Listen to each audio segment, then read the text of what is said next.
Ce journal vous est offert par DACO SARL, société d'expertise comptable et de fiscalité.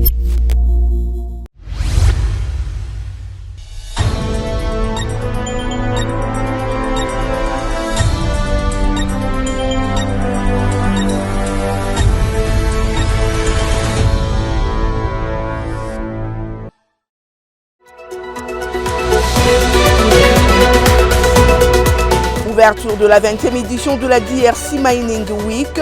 Cette plateforme qui réunit les acteurs du secteur minier ainsi que les opérateurs économiques du secteur connexe. Objectif, échanger des idées innovantes et de perspectives diverses autour des enjeux du secteur minier congolais et de la sous-région.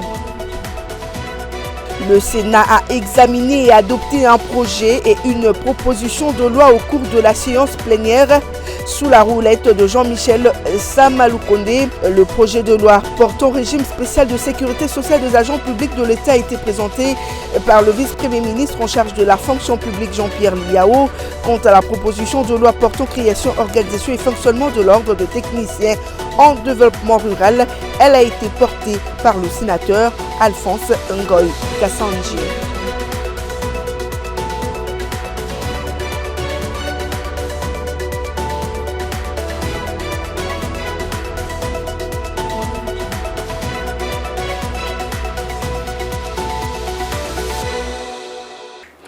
Mesdames et messieurs, merci de nous choisir pour vous informer et bienvenue à vous à cette édition sur Ecofin Télévision. Le président de la République a inauguré le mercredi 11 juin 2 grandes infrastructures sanitaires à Kolwezi où il séjourne en marge de la conférence de gouverneurs. Il s'agit de la nouvelle clinique moderne des Mwangeji et du bâtiment administratif devant abriter la division provinciale de la santé, l'inspection provinciale et les programmes de santé au Lualaba. La cérémonie s'est déroulée en présence de plusieurs personnalités politico-administratives du pays présentes dans cette partie de la capitale. Suivez. La série d'inauguration des ouvrages à Kolwezi est loin de s'arrêter. Le président de la République, Félix-Antoine Tshisekedi Tshilombo, était sur d'autres sites ce mercredi 11 juin après la mise en service du bâtiment administratif de la CENI. Il a procédé à une double cérémonie d'inauguration du bâtiment de la clinique moderne de Mwangeji et de la division provinciale de la santé. Ces deux infrastructures sont sorties des terres dans un laps de temps. Dans son allocution à la clinique moderne du Lualaba, la gouverneure Marie-Thérèse Masuka Saini a rendu hommage au chef de l'État pour son leadership exceptionnel qui met au centre de sa gestion l'accès aux soins de santé pour tous.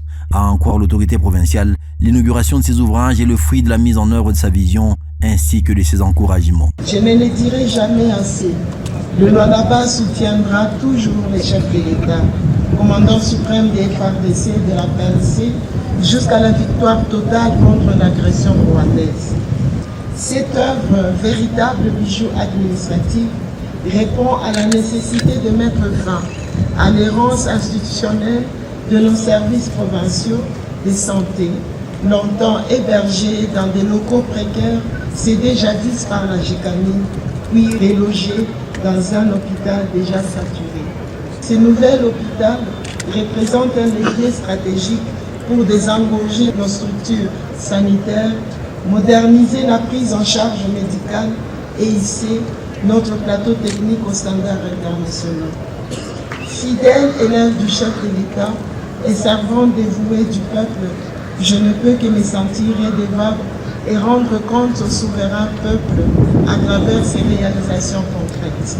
Pour sa part, le ministre national de la Santé salue l'évolution du système de santé congolais qui a franchi le cap en raison de la place stratégique qu'accorde le président de la République, Félix-Antoine Tshisekedi Tshilombo, dans son programme d'action. Il a à son tour rendu l'ascenseur à la gouverneure Marie-Thérèse Masuka Saini pour la construction de ces deux bâtiments, une façon de mettre fin au transfert des malades à l'étranger. Faut-il encore aller à l'étranger pour des interventions de chirurgie générale ou spécialisée? Non. Faut-il encore quitter Kolwezi pour un diagnostic précis ou un traitement moderne des maladies cardiovasculaires, des troubles urologiques ou des affections musculo-squelettiques? Non. Désormais, les habitants de cette province et au-delà peuvent recevoir des soins ici à la clinique moderne de Kolwezi. Notre présence ne se résume pas à un acte inaugural et traduit un principe fondamental de l'action de votre gouvernement. le devoir de redevabilité.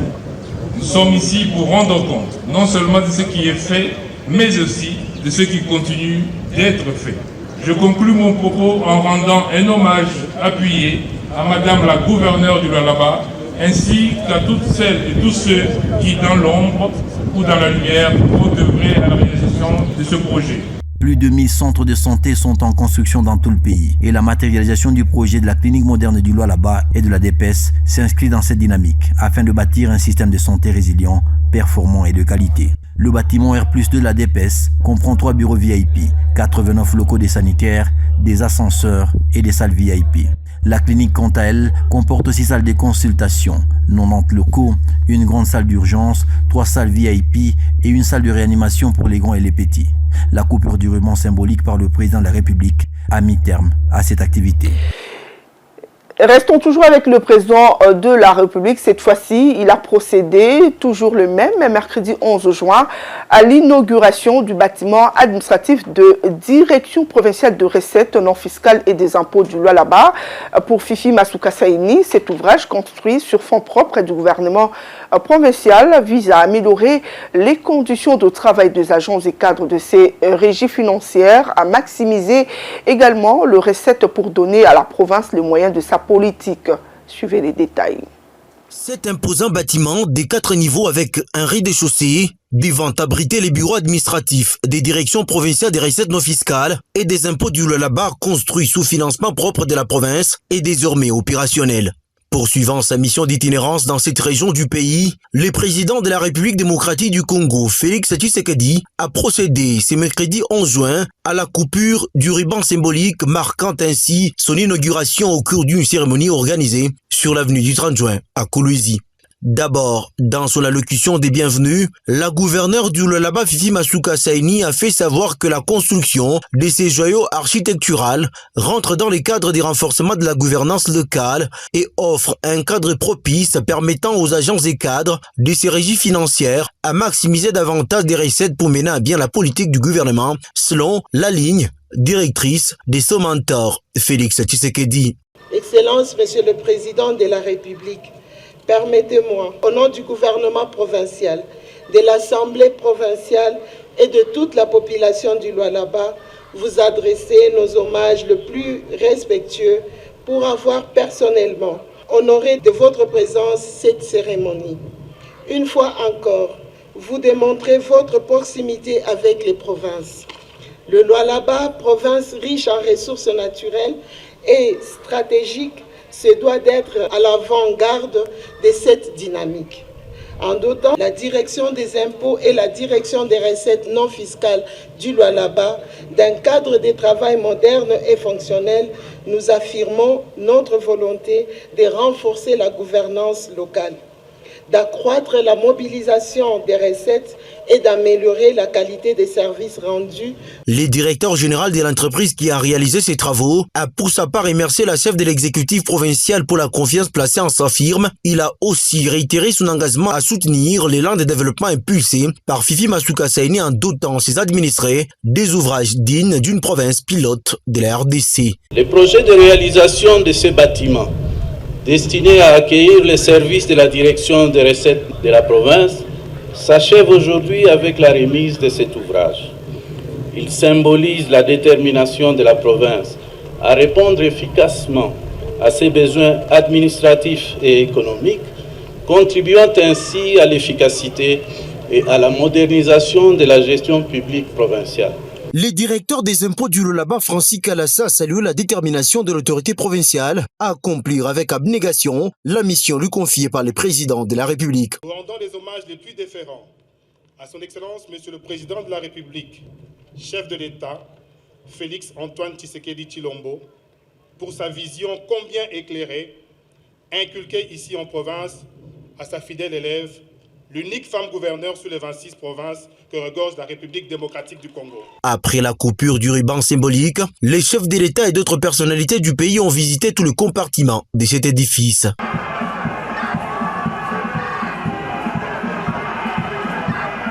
Cette infrastructure comprend notamment une centaine de bureaux, plusieurs cafétérias, 5 salles de réunion et des installations hygiéniques. moderne.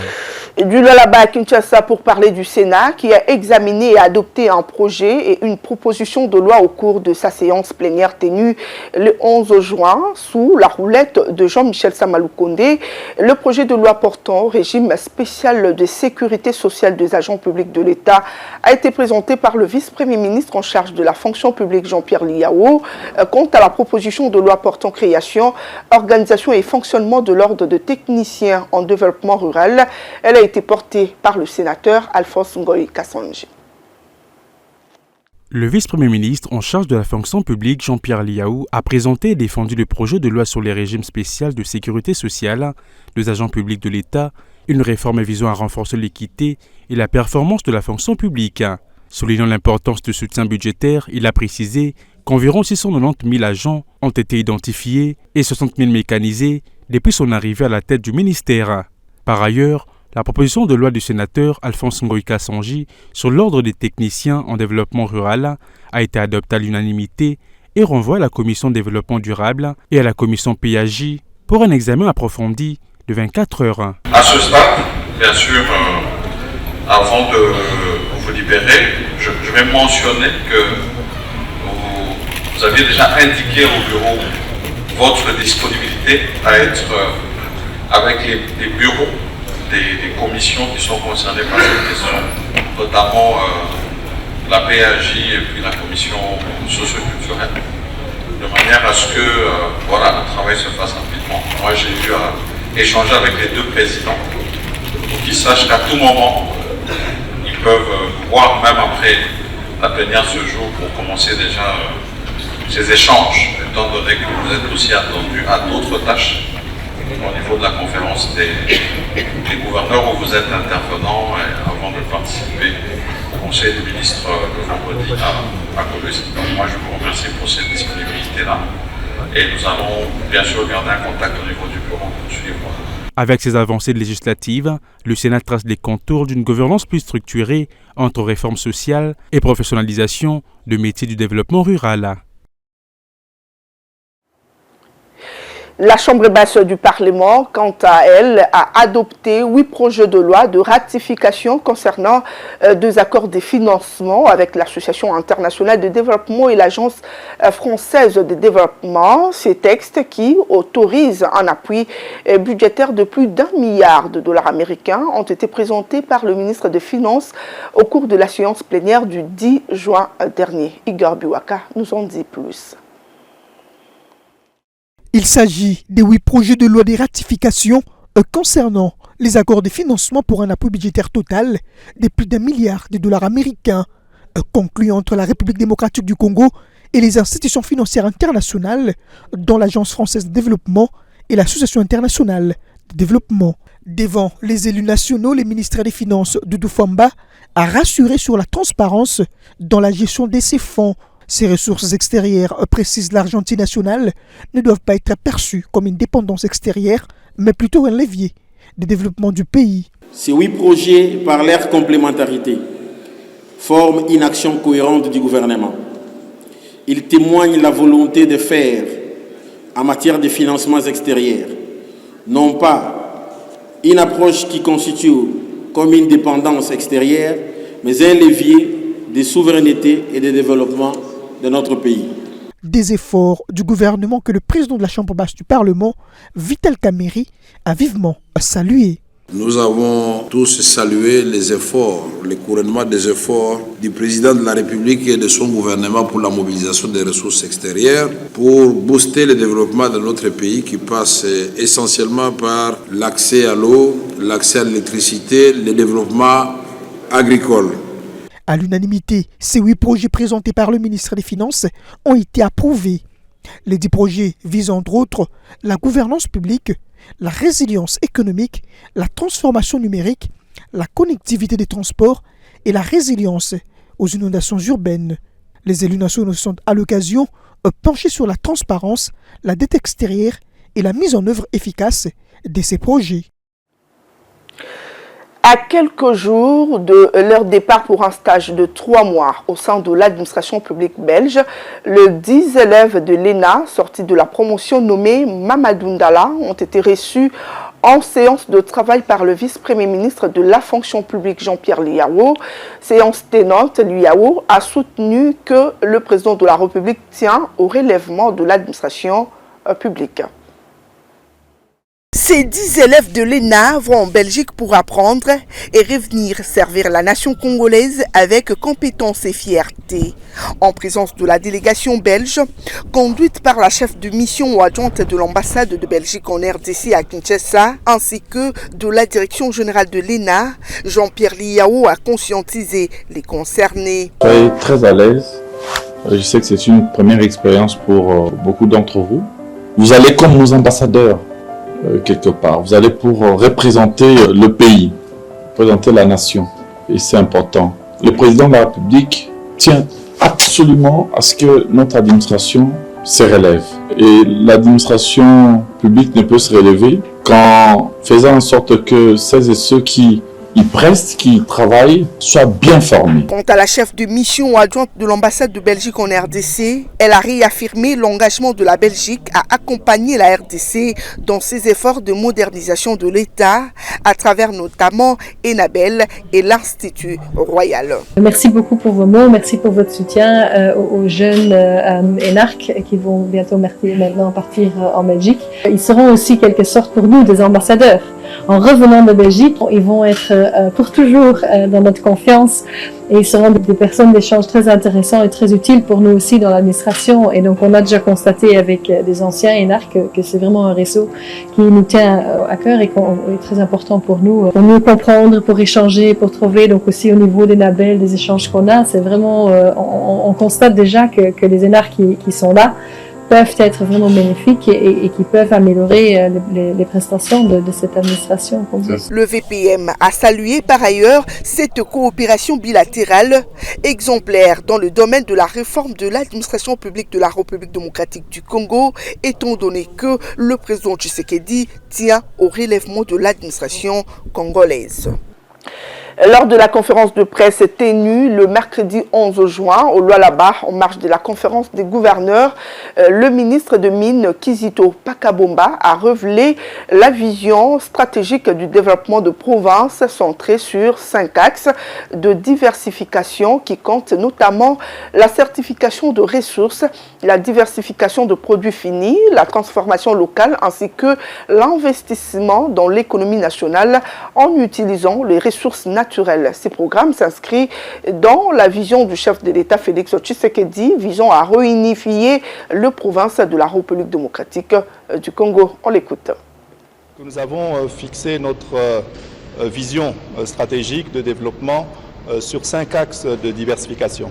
Le premier axe, c'est la diversification de nos partenaires, sortir de nos partenaires traditionnels et avoir des partenaires avec qui nous allons traiter sur base de l'équité et de manière, je dirais, plus responsable. Le deuxième axe de cette diversification, c'est la diversification de nos minerais. Dans la diversification de nos minerais, on veut sortir du, on va dire, traditionnel cuivre et cobalt pour aller vers de nouveaux produits miniers. Nous avons ici l'exemple déjà du germanium qui a été fait avec la société STL, mais également du lithium au niveau de Manono qui est en train de se mettre en place.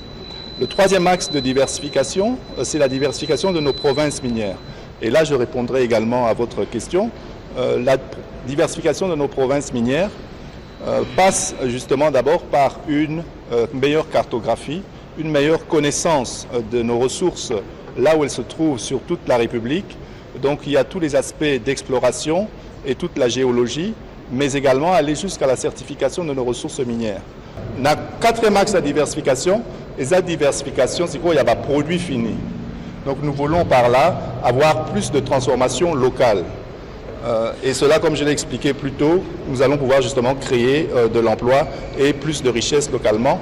Et enfin, le cinquième axe de la diversification, c'est la diversification, utiliser les ressources minières pour faire la vraie diversification de l'économie.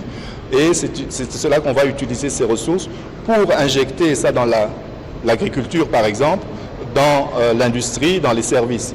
Et vous voyez ici, dans le cadre de la province du Lualaba, nous avons des ressources minières qui sont utilisés pour développer d'autres types d'activités qui sont indépendantes du secteur minier. Je le dis tantôt, à la vitrine de votre journal, la 20e édition de la DRC Mining Week s'est ouverte le mercredi 11 juin à l'hôtel Pullman Grand Caravia de Lubumbashi, dans le Haut-Katanga. Cette plateforme qui réunit les acteurs du secteur minier ainsi que les opérateurs économiques du secteur connexe pour échanger deux idées innovantes et de perspectives diverses autour des enjeux du secteur minier congolais et de la sous-région. La première journée de ces assises a été marquée notamment par les interventions du ministre des Mines Kizito Pakabomba et de l'ambassadrice des États-Unis en République démocratique du Congo, Lucie Tamlin. Du 11 au 13 juin 2025, experts, décideurs et acteurs économiques se sont réunis autour d'ateliers techniques, de panels et de discussions enrichissantes. Objectif, renforcer la formation et l'emploi par une certification adaptée aux réalités du marché congolais. L'industrie minière, secteur clé de l'économie nationale, se trouve au cœur de débats. Le défi, mieux encadrer les compétences professionnelles et structurer les opportunités afin de répondre aux exigences croissantes des entreprises privées. Dans son allocution, le ministre de Mines, Kizito Pakabomba, a lancé un message clair. La République démocratique du Congo ne peut plus se contenter d'être une simple terre d'extraction. La transformation locale des ressources naturelles doit désormais être une priorité nationale pour créer de l'emploi et bâtir un véritable tissu industriel. Déclinant la stratégie du gouvernement, le ministre a exposé 5 piliers structurants de partenaires économiques équitables, le développement des nouvelles filières comme le lithium et le terre rare, l'expansion des zones d'exploitation, la transformation locale de minéraux et leur intégration au sein d'autres secteurs économiques. Il a également réaffirmé l'engagement des autorités pour une gouvernance plus éthique et transparente pensée pour les générations futures. Lors de ces échanges, l'ambassadrice des États-Unis d'Amérique en République démocratique du Congo, Lucie Tamlin, a souligné l'importance des efforts diplomatiques américains pour stabiliser la région de Grand Lac. Elle a insisté sur le respect de l'intégrité territoriale de la RDC, appelant au retrait des forces étrangères non invitées. Dans un contexte de tensions régionales, elle a mis en lumière les conséquences mondiales du pillage minier, notamment l'exode massif des coltons illégaux et la flambée des prix de l'étain à la suite des offensives du M23 et AFC. L'exploitation minière en République démocratique du Congo ne peut se réduire en une activité économique brute. Les discussions au cours de la RDC Mining Week mettent en avant des enjeux cruciaux tels que l'impact sur les finances publiques, le développement local, la gouvernance et la formation professionnelle. Un an après le lancement de travaux sur la section Nguba-Luboudi de la route nationale numéro 1 qui s'étend sur 145 km dans la province du Lualaba, Alexis Guissaro, ministre des Infrastructures et Travaux publics, a visité le site afin de juger l'avancement du projet. Lors de la conférence de gouverneurs qui se tient dans cette province, il a exprimé sa satisfaction quant à l'avancement de travaux en compagnie du directeur général de la CGT, maître d'ouvrage délégué pour cette initiative. Suivez. Traverser les 145 km du tronçon de la route nationale numéro 1, Kérélinguba, à Luboudi, dans la province du Lualaba, encore en chantier, ne prend plus que 2 heures. C'est ce que permet les travaux réalisés par SIC SA et ses sous-traitants sous la supervision de l'Agence congolaise de grands travaux depuis mai dernier. Le ministre d'État en charge des infrastructures, Alexis Guissaro, a pu le constater lors de sa dernière visite sur le site du projet, en compagnie de son partenaire chinois SIC, ainsi que les représentants des services de sa tutelle dans le BTC qui réalise une inspection. Grâce à la société Sino-Hydro, les 26 premiers kilomètres reliant BKO au village Mwinde Mukose se métamorphosent progressivement. Le sol laisse place à un revêtement enduit monocouche qui sera bientôt recouvert d'une couche de relument en béton bitumineux. Comme le montre ici l'exemple du pont d'IPK, où le ministre a effectué son premier arrêt lors de la visite du jour en recevant les éclaircissements de la responsable de la mission de surveillance de la CGT. Plusieurs structures des franchissements tels que les passages sous route seront construites. Dans la traversée des vastes agglomérations, les caniveaux mouleux sont construits pour assurer un drainage harmonieux des eaux. Alexis Guissaro a ainsi progressé facilement jusqu'à atteindre le territoire de Louboudi. Il salue ici les réalisations en louant l'Agence congolaise de grands travaux, le BTC et SIC SA pour leur engagement qui a donné corps à la promesse du président de la République de fournir au pays cette route essentielle à son développement économique. Ce projet est un projet capital pour nous parce que à l'achèvement de ce projet, nous allons connecter toute la route nationale numéro 1 qui, comme vous le savez, d'un bout à l'autre fait plus ou moins 3000 km et elle connecte cette route nationale numéro 1 11 provinces. Rappelons que, d'ici fin 2027, le gouvernement de la République recevra l'ensemble de 870 km compte tenu du rythme de la progression observée au cours de cette visite du ministre des Infrastructures. Dans la suite de l'actualité, vous devez savoir que la coalition Notre Terre sans pétrole, une plateforme qui regroupe plusieurs organisations de la société civile, a réitéré son rejet du projet d'exploration et d'attribution de 52 blocs pétroliers dans la cuvette centrale de la RDC lors d'une conférence de presse tenue en début de semaine à Kinshasa, une position pourtant incompressible pour le gouvernement congolais qui estime que les blocs pétroliers en voie d'exploration sont jugés sains et respectueux de l'environnement. La coalition des organisations de la société civile dénommée Notre Terre sans pétrole a une fois de plus manifesté son opposition concernant les projets d'exploration des 52 blocs pétroliers dans la cuvette centrale de la République démocratique du Congo. Serge Ngimbi, coordonnateur de cette coalition, estime que la République démocratique du Congo peut laisser les hydrocarbures sous terre et continuer à prospérer autrement. Il a en outre appelé les autorités à penser aux générations futures, préservant l'écosystème du pays. À lui de souligner l'importance stratégique du bassin du Congo, dont la République démocratique du Congo représente une part majeure, 52% des forêts tropicales du bassin, 62% des ressources en eau douce, des tourbières essentielles à la régulation climatique mondiale. Pour lui, le forêt du bassin du Congo apporte bien plus de bénéfices économiques que l'exploitation pétrolière. À titre de comparaison, l'avenant 9, signé avec Perenco, a permis à la République démocratique du Congo de générer seulement 40 millions de dollars américains sur 20 ans, alors que les forêts du bassin du Congo rapportent des centaines de millions de dollars américains chaque année, a-t-il ajouté. Une position incompréhensible pour le gouvernement congolais, surtout que le ministre des Hydrocarbures, Aimé Molendo Sakombi, qui avait précisé au Conseil des ministres le 2 mai dernier que 52 nouveaux blocs pétroliers qui sont désormais disponibles pour l'exploration, s'ajoutant aux 3 déjà attribués à la société Comico, Mbandaka, Lokoro et Boussira, ont bénéficié de l'expertise du ministère de l'Environnement et Développement durable.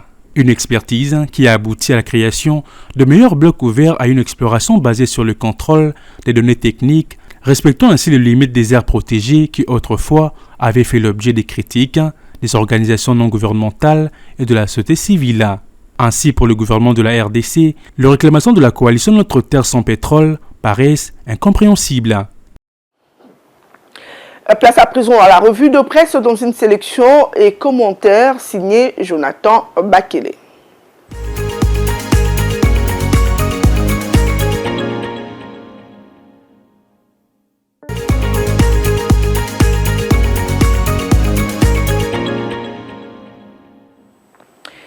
Mesdames et messieurs, cette édition est complètement finie, mais avant, prenons le rappel de titre.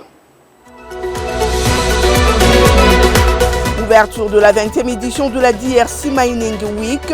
Cette plateforme qui réunit les acteurs du secteur minier ainsi que les opérateurs économiques du secteur connexe. Objectif, échanger des idées innovantes et de perspectives diverses autour des enjeux du secteur minier congolais et de la sous-région.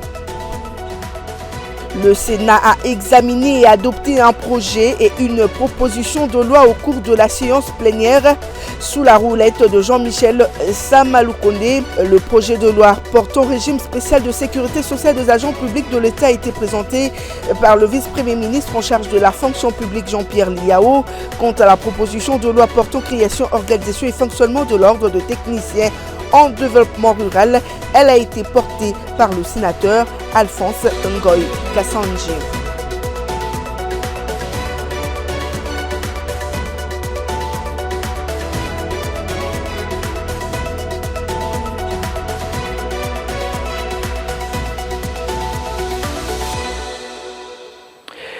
C'est ces rappels de titres qui bouclent donc cette édition.